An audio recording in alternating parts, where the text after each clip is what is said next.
Hello, my friends. Welcome back to Morning People, the podcast for everyone who feels scared, alone, unseen, unheard, because we don't do grief right. Today, I am talking to Sabrina, the TFMR doula. TFMR is termination for medical reasons. She went through an experience with her second pregnancy where she had to terminate her pregnancy due to medical reasons with the baby. And we get into her experience with navigating that and how it led her to become TFMR doula. She saw a need for people who are going through this loss and decided to step up and take some action. And this conversation got a little bit heated. You know me, you know that injustice is something that I just do not stand for in any sense of the word. And listening to her story and understanding that there are so many people who have experienced what she went through alone really fired me up. And I am so truly grateful that Sabrina took time to be with us today, because this is something that is really, really important and something that needs to be highlighted and platformed. And taking the time to share with us today really meant so much to me. And I hope it means a lot to the TFMR community, even though this is a small platform, to help create awareness and to help create a voice for everybody experiencing this, I think is super important. So I really hope that you enjoy our talk and learn a little bit today about how the rights of people who are able to have babies are still, it is 2026 and we're still having this conversation. But I digress. Here's Sabrina. Enjoy. Okay, if you wanted to just introduce yourself and then we'll get into your story and take it from there. Well, thanks, Nina. My name is Sabrina, and I went through a really hard pregnancy loss in my second pregnancy. So we had a child together before, and then we got married, and we wanted to have another baby. And we actually got pregnant in that honeymoon phase of after the wedding. And my older daughter was so excited to be a big sister. She would kiss my belly all the time and say, "I hope you're a girl." And I would tell her, "You don't get to choose. We'll love the baby, if it's a boy, if it's a girl, it'll be your sibling." And she even came with us and my sister-in-law to the scan where we found out that there were a lot of things going wrong in the pregnancy. So the doctor was scanning my belly, and then he went quiet, and then he asked my sister-in-law to take my daughter in the other room. And then he started to explain everything that he was seeing. He was seeing that the baby had this swelling all over her head and body, and they call that high drops in pregnancy. Sometimes it resolves on its own. Even just that one condition on its own can be fatal, unfortunately. I didn't really know that while he was explaining all of these things. And then he showed us that there were these cysts on the back of the baby's neck. He called those cystic hygroma. There was no nasal bone, which could mean that there was a chromosomal something going on as well. And it was just one thing after another. And then he was pulling up pictures of what it should look like and then showing us what, we could see on the ultrasound. So it was very clear. Mhm. And I remember having this thought in the middle of that whole, getting the diagnosis and everything, like, I'm going to have an abortion Yeah. with this pregnancy that we planned. I had done, like, a 6-month fertility group program, like, tracking and drinking green sludge and Yeah. all this stuff. But, yeah, I remember having that thought, and it just broke me because we wanted this baby. Yeah. We but she was already suffering Yeah. in the Yeah. womb, Hmm. and, yeah, that's my pregnancy loss story, my baby loss story. There's more too, so any questions are fine. And I know that this loss for you kind of inspired you to, I don't know if it was a change in careers or, you put that energy into helping others who are experiencing loss. Do you wanna talk about that a little bit? Yeah, yeah. Uh, so the doctor was explaining, everything that was wrong, and then I asked, what should what what should we do?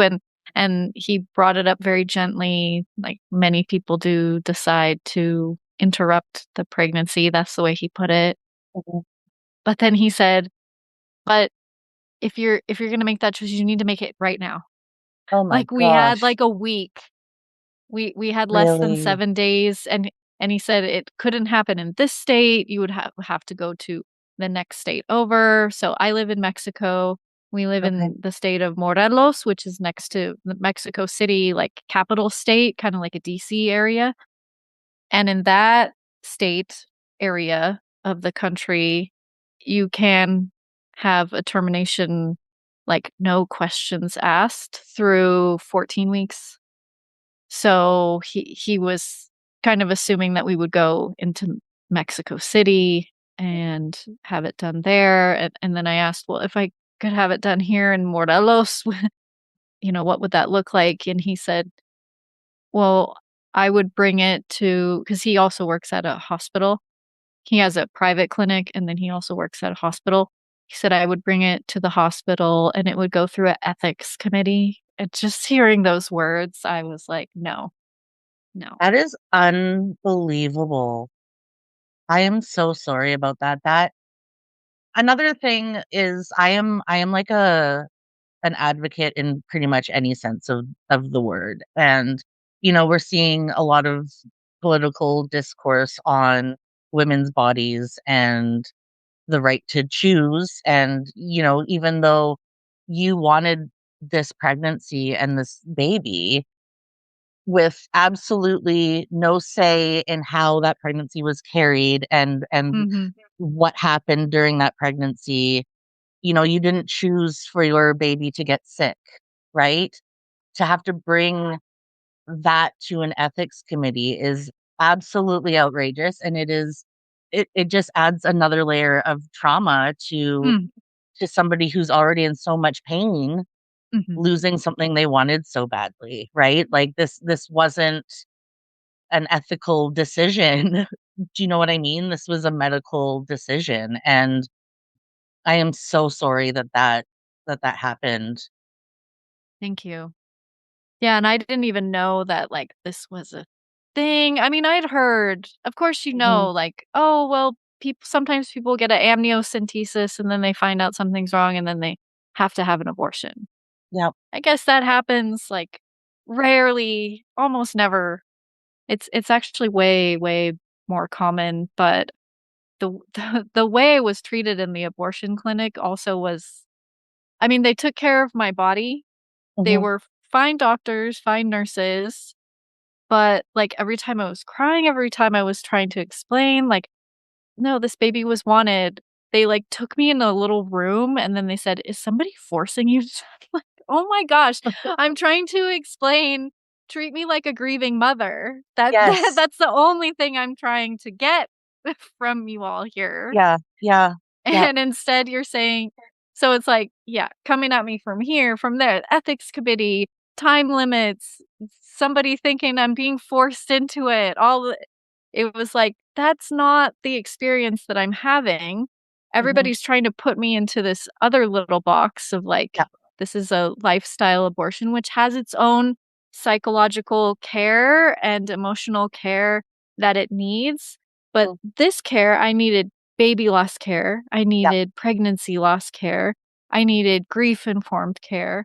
The trauma informedness was Yeah. zilch, zero, That not, sounds like not it. not there. Yeah. And to answer the question that you were asking me before, like what this has turned into, while I was sitting, it was either pre-op, post-op. No, I think it was pre-op. And I was alone. Like they wouldn't let my husband sit there with me. So many things, so many things. I remember thinking, where's my doula? Because I'm Yep. so pro doula in Mhm. in birth. My first birth, I had a doula. I ended up getting a doula actually after I went through, losing my baby in this way, which I learned has a name. It's called TFMR, termination for medical reasons. So a Okay. lot of people call it TFMR baby loss or abortion baby loss Mhm. or medical termination. So in any of those terms are being used and then it helps us find each other Yes. Yeah. and be part of the baby loss and grief community, which Mhm. which we are because we've lost a baby that we wanted. It is a loss. It is grief. Absolutely. And in that moment when I was like, where is my doula? I also had this just knowing, oh, I'm gonna do this. Mhm. I'm gonna do this for other people. I'm Yeah. gonna be beside them. I'm going to do this for them. I This is needed. Mhm. Somebody needs to be with these people and continue with them. Because all the doulas that I've had, it's not just the birth or a lost birth. There's like prep beforehand and then there's postpartum aftercare and with TFMR it's the grief. It Yep. continues. Mhm. It goes on. There's anniversaries that you come up and there's when your baby would have gone into kindergarten. It Yep. it's always there because they're always your child. Yeah. They're Absolutely. always your baby, they're always part of your family. Mhm. So that grief is always gonna be there and that's what I eventually did. I got some training and yeah, I've done like various trainings since then and I do grief circles and I help people even when they've gotten like the diagnosis because Yes. we got the diagnosis and then the doctor just wrote some things on a piece of paper and kind of sent us home. Like go And home and give you a week decide. to decide what to do. Yeah, and That's then really heavy. I really wanted to talk to somebody who had been through this, maybe chose one way, chose another way. It doesn't really matter how the other families choose or not. Just to Mhm. hear other people have gone through this and navigated it and decided what was best for them, what was best for their baby. So I do these calls now. I call them decision support calls for people just to listen, just to Yes. hear them and have them share what they've learned so far and oh, okay. So in the decision support calls, I'm there to hear how this is affecting them emotionally, what they're considering for their relationships, their financial status, their other kids, their future fertility. Mm. All of Yeah. those things really matter and they need somebody to hear that and to Well, and it's wild to me that as medical professionals in that space, seeing the ultrasound and immediately knowing that something is wrong, and then still treating it as if this was a choice you're making. Like you're just blindly choosing to terminate the pregnancy. And the disconnect between like it's not just I have had an abortion. I really wanted to have the baby, and it just wasn't the timing wasn't right. So it was, the right thing to do or whatever.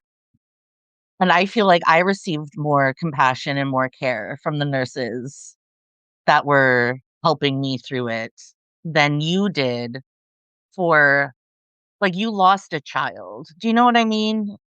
Yes, the like, When when it the difference in I mean, I always think about, like, the psychological aspects of it, Mhm. like, what this means to the psyche. Yeah, That's what's not being seen within the TFMR yeah, experience. Like, this yeah, is a and medical decision for your baby yeah, or a medical decision for your pregnancy with a baby that you want. yeah, So it's different. It's just different. It's okay and that it's different.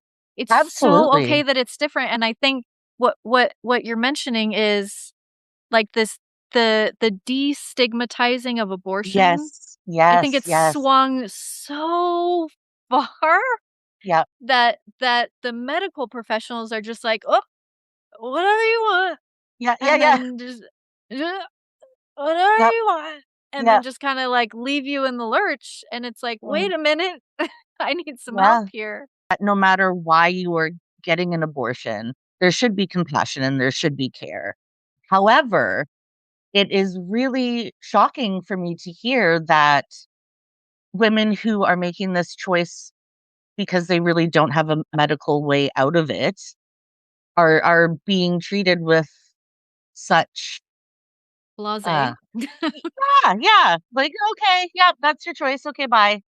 Right? Everybody should get the exact same amount of care, and it should be kindness and compassion and follow through and resources, right? And it's really wild to me that it's not even considered. When you go through such a horrible experience, and if you hadn't gone through that, you wouldn't know what was needed, right? And now Yeah. you have the opportunity to help so many women who feel so alone and, stigmatized and judged and going through something so scary and so painful. And now the people that you're helping don't need to do that alone, and they have somebody by their side, and they have somebody to advocate for them and help them through it. And I just think that is such a powerful thing, and to be able to recognize that in your pain. And you weren't even, like, obviously you're thinking like, I'm here alone and I have to do this alone, but even in that moment, to be able to recognize, holy shit, all these other people have to do this alone too, Mhm. and I don't want that to happen to them, so I'm gonna do something about it. I just think that's so beautiful. Oh, thank you. Yeah, the community is so beautiful. It's Mhm. so helpful. People sharing their stories and sharing what works for them, and the people who do find, like, oh, this like, we're calling this TFMR, the people who find that out while they're going through the diagnosis and decision, I are able to get a little bit more information. Yep. I really like to continue to work with the medical community to use this term with us Yes, yes, and to, like, if your abortion training does not also involve pregnancy loss grief training, it's not enough. y That needs to be part of the training. yeah, absolutely. Yep, yep, And I think even many people who have an abortion for lifestyle, let's call it that, just it's just not the right timing or all the other reasons. There's so many reasons. yep, They're all legitimate. They're all valid. absolutely. Even when they're having an abortion for those reasons, there can also be grief. It can also be a pregnancy loss. Yeah, I see those as spiritual questions, and it's okay to Yes, have spiritual questions. We yep, don't have to legislate spirituality.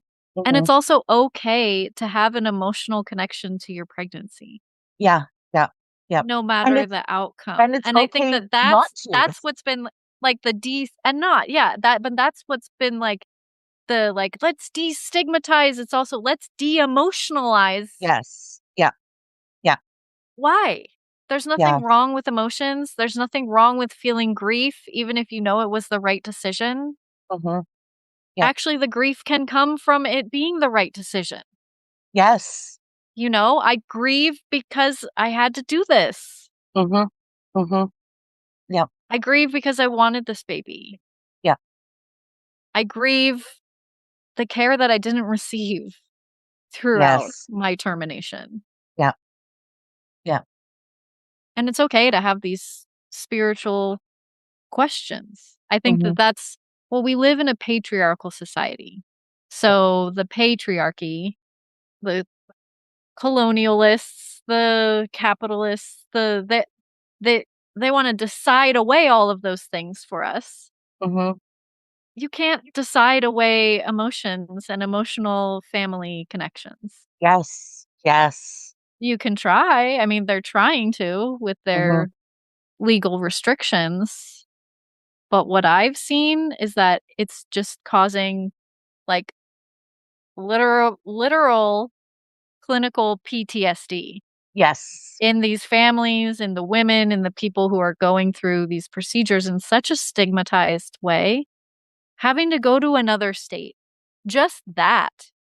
Like, even if I would have gotten the most wonderful, grief informed, beautiful, trauma informed, loving, oh, mama, oh, oh, we're so sorry. Oh, here, we'll do all the memory making things. You don't worry, but we're going to get it, we'll do it for you.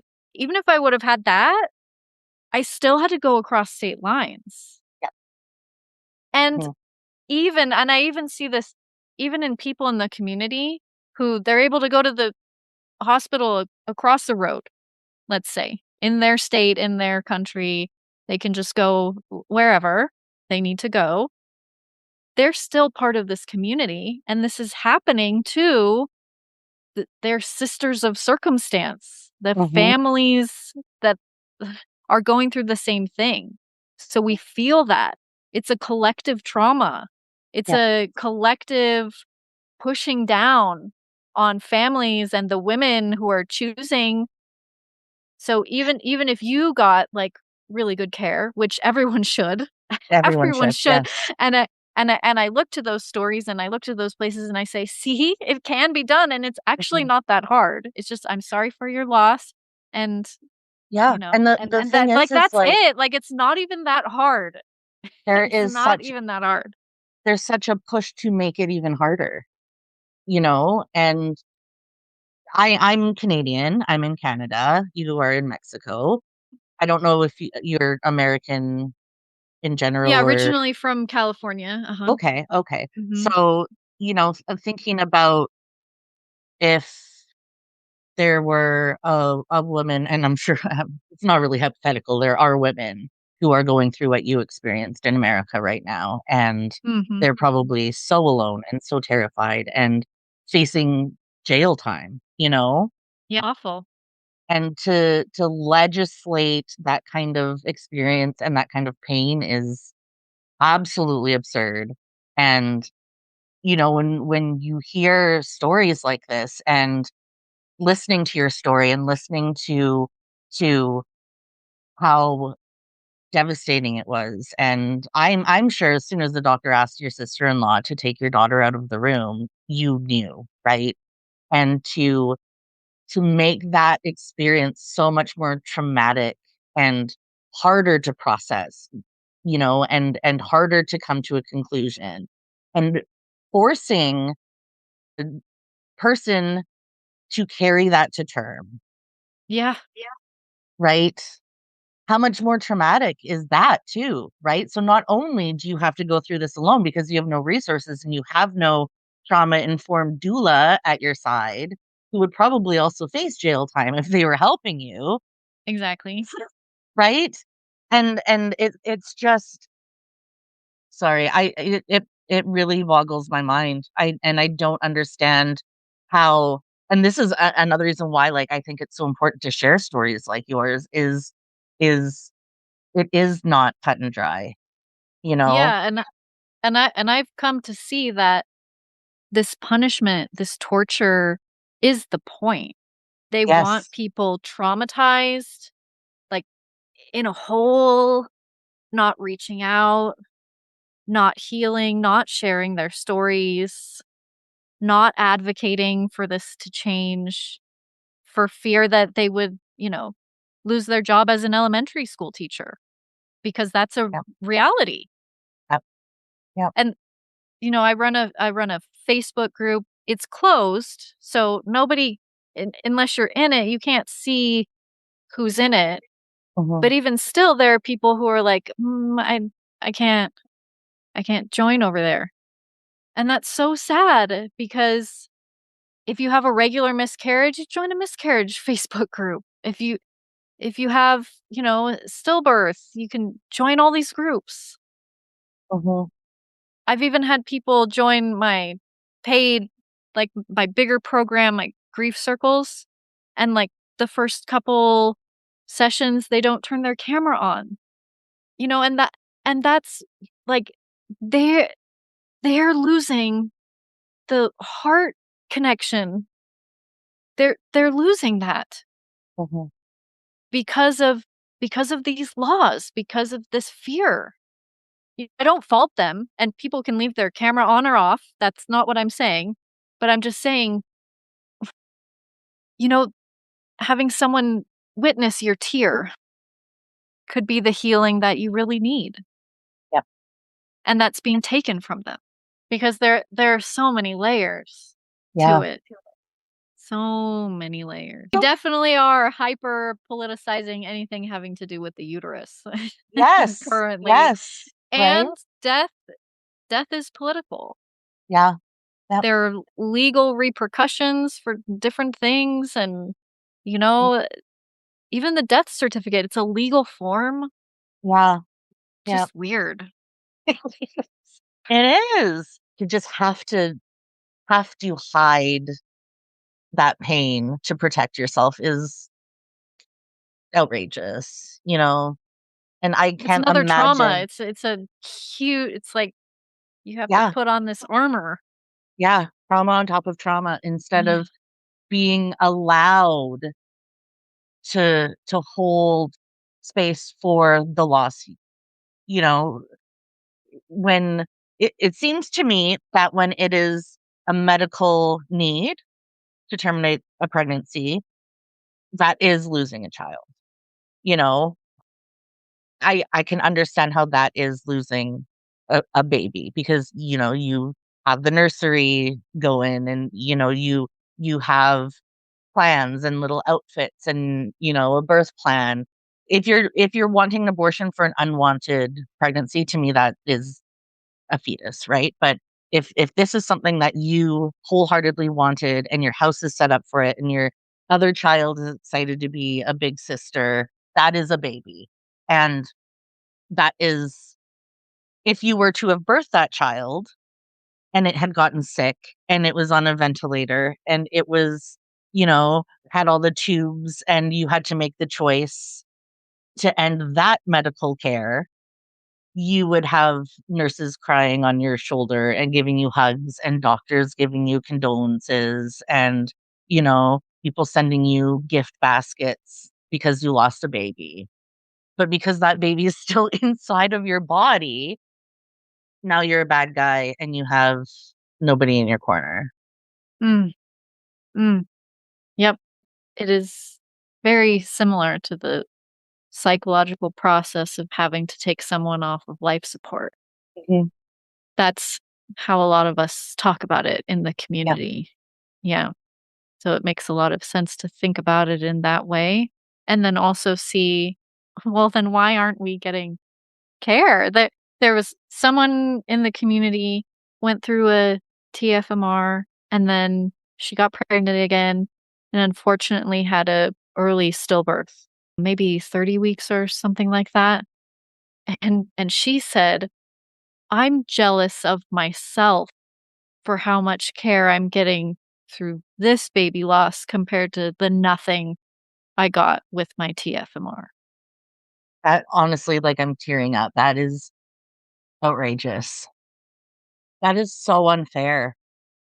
Yeah, so all we're asking is to be seen as mothers. Yeah, Mhm. yeah.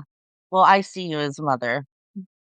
I see all of you as mothers, you know? And I don't think that that really does much in the grand scheme of things, but It I matters. think It I matters. Thank you. No, Thank of you. course. I think by sharing this, I don't have a huge platform, but as somebody who is in the grief space and who is in the death space, you hear about things and it doesn't really connect to you. Mhm. Mhm. But being in this conversation and knowing that I have people who do listen to this and who do, Mm. you know, listen to my voice and who will also empathize with my experience and therefore your experience and therefore every other child birthing person's experience. And Yeah. hopefully that is enough to be seen and heard and to bring awareness to what was the term TFMR? TFMR. Mhm. TFMR? To bring Yeah. awareness to that and to bring awareness to the fact that these women are I shouldn't say women in general, but these people are alone and scared and being treated as if they have made a bad decision. Criminals. Criminals. Yes, thank you. Okay. Yep. Yeah. Yeah, that's how I felt when I crossed the state lines. I was like, "Am I a criminal?"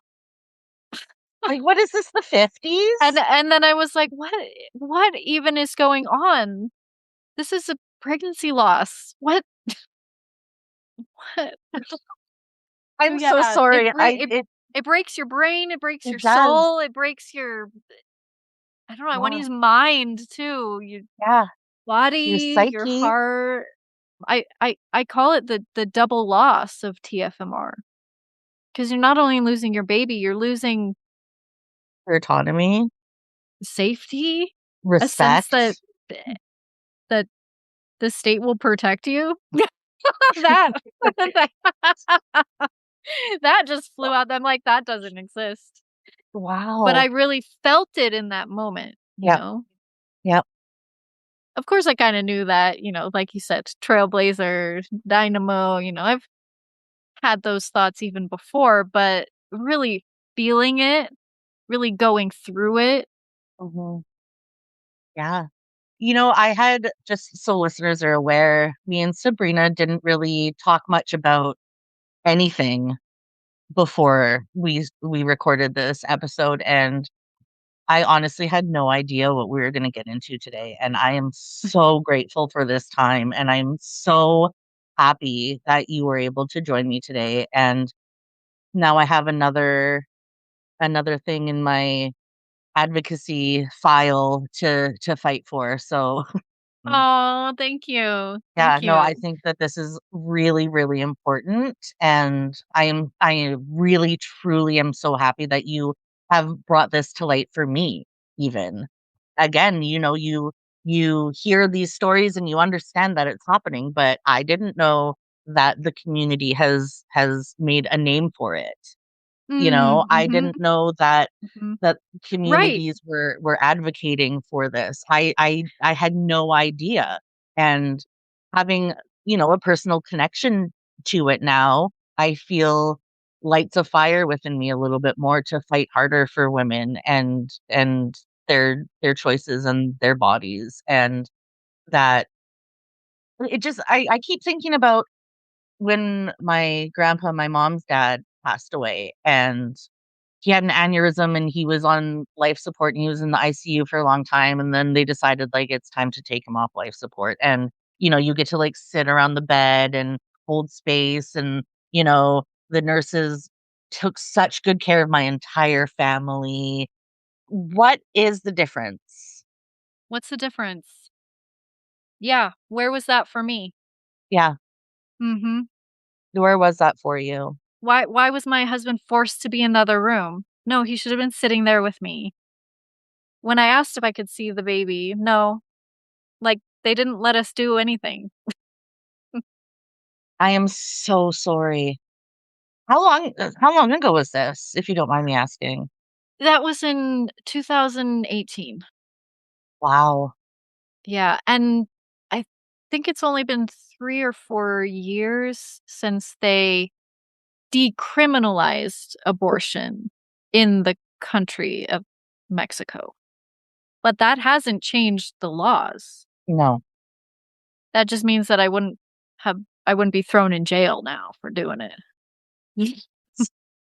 I am raging over here.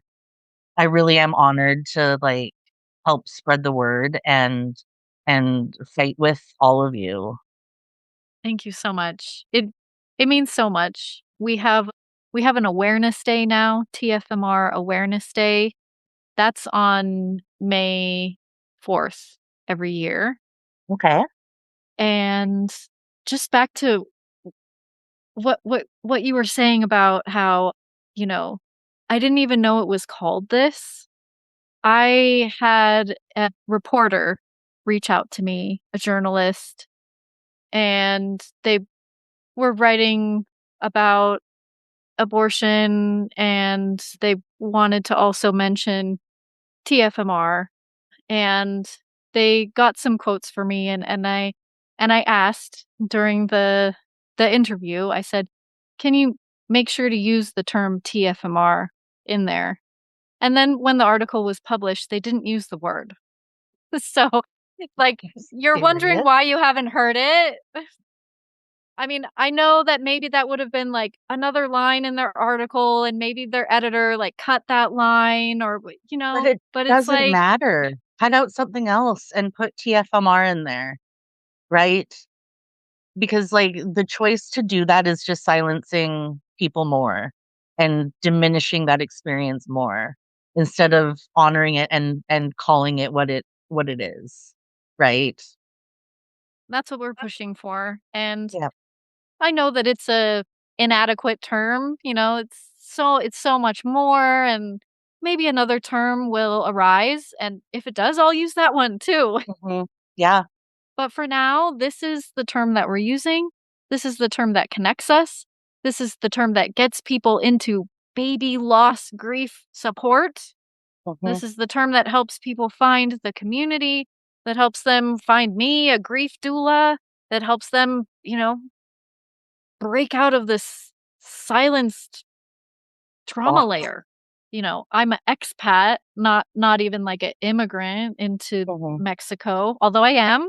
I'm an immigrant into another country. But there's like even this other term, like you're an expat, like we get this special category.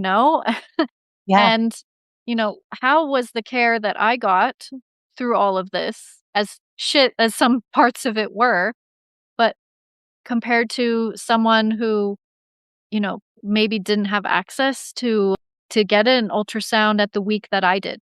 Mhm. What happens to those families? Yeah. And it is more of the browner indigenous folks here that would happen to. Yep. It's not right.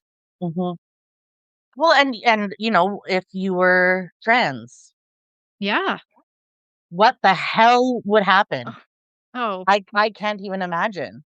I no, I cannot would have been even misgendered imagine. through the whole thing Yeah.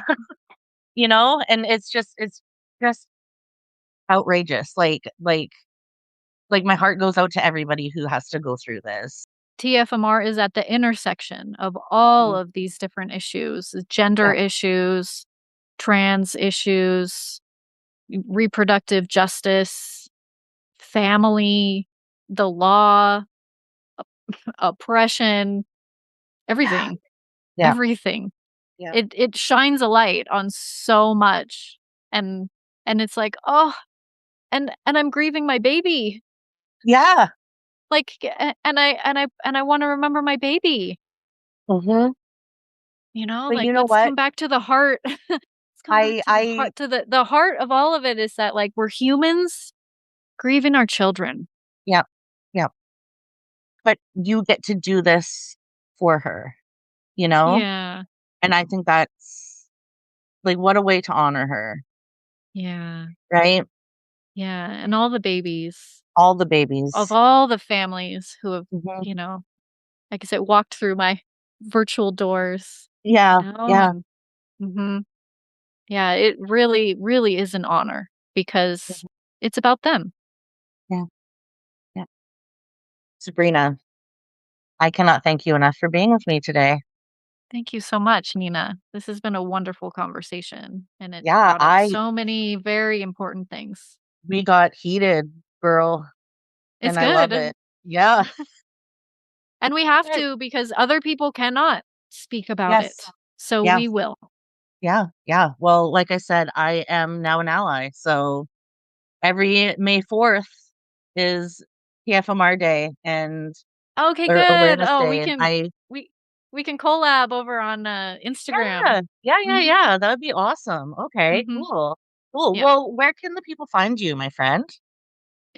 Instagram is always Instagram. a good starting point. If you wanna learn a little bit more, hear what groups are coming up, I'm at the TFMR doula on Instagram, and that's also my website as well, the Okay. tfmrdoula.com, and there you can I have, like, self-care downloads, I have different meditations, I have different groups. I have a monthly group that you could join if, if doing one-on-one is, like, too much or if you just wanna be with all of us, Yeah. because Yeah. sometimes you just need to hear other people's stories, hear how they're getting through it, and then that can give you permission to try it as well. That's how I learned being in the TFMR community and hearing other people even calling their baby, "baby." Yes. I was like, "Oh, I can do that." Hmm. Yes. Yes, you can do that. You can name your experience. You can talk about your experience, and it's always nice to do it in a safe place. Yeah. So with others who have been through it too. And clearly, we know now that with you, you truly are in a safe space. So thank you for providing that to so many people who need it. That's really important. So, yeah, Thank you. thank Thank you so you. much, Nina. Yeah. I will connect with you after a little bit and get some links to share. And yeah, we can talk about how I can help spread the word. Thank you. Yep. And now you know when they talk about these cases in their abortion news stories, that's TFMR because Yeah. it's rarely mentioned. It's like almost never mentioned. And I'm like, "You wanna help us? Like, use our terms so we can Yeah. find each other. Yeah. Yeah. Well, I will, Don't when they just like, use us to get clicks." right, when they cross out the headlight and like fixed it, I will do that from now on. Perfect. Okay. Well, yeah, thank you so much. Thank you so, so much for being here today. I really Thank you, appreciate it. thank you, I'm so glad we connected. Me This was too. mhm. Me too. Awesome. Okay, well, I will probably message you immediately. Okay, sounds good, Okay. Nina. Thank Okay, you. bye. Thanks. Bye. So that was Sabrina. I hope you enjoyed our conversation and I hope you learned a little bit more about the TFMR community and how important it is for these voices to be heard and for our support in their experience.